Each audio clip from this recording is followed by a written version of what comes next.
New at 6, a Sylvania Township man says he was scammed out of his life savings by people pretending to be federal agents. Michael Sandlin joins us with the story. Michael, what do we know? Well, Kaylee, imagine receiving a call one night from people claiming to work for the federal government, saying that your bank account was tied to terrorist activities, and if you didn't follow their instructions, you could be arrested. For some, it might seem a little far-fetched, but if you're not from this country, like in this gentleman's case, it's all too real. It took him down a rabbit hole of deception that only could happen in the digital age.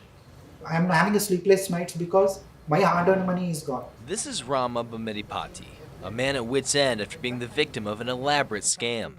10 months ago, Rama was just a hard-working software engineer from India. I came from India on an H1 work visa, a legal visa. He dreamed of saving enough money so he could come back home to his family wealthy and successful.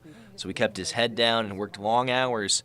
And over his past 10 years here in the States, he saved up just shy of 180 grand.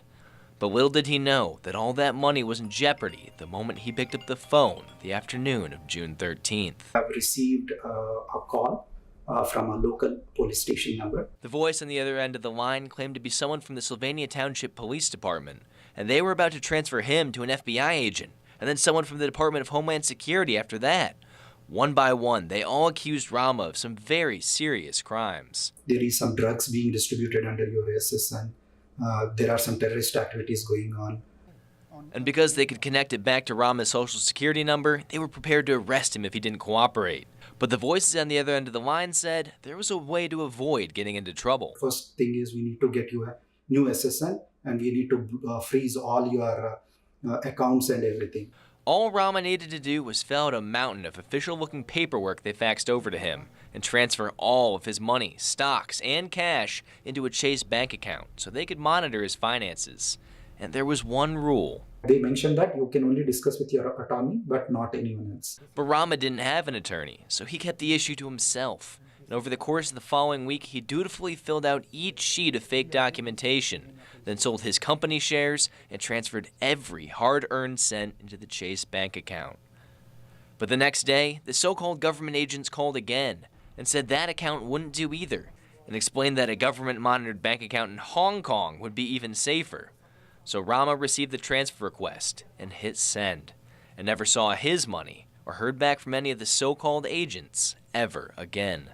I immediately ran to the local police, filed a complaint, immediately ran to the Chase bank, and I pleaded. But he says no one could stop the transfer, not even Congresswoman Marcy Kaptur and the FBI. The case is even considered closed, according to the real Sylvania Township Police. Now, Rama's back to square one on his dreams of going home rich. And Better Business Bureau Regional CEO Lane Mont says this is the perfect example of why you should always second-guess the voice on the other end of the phone.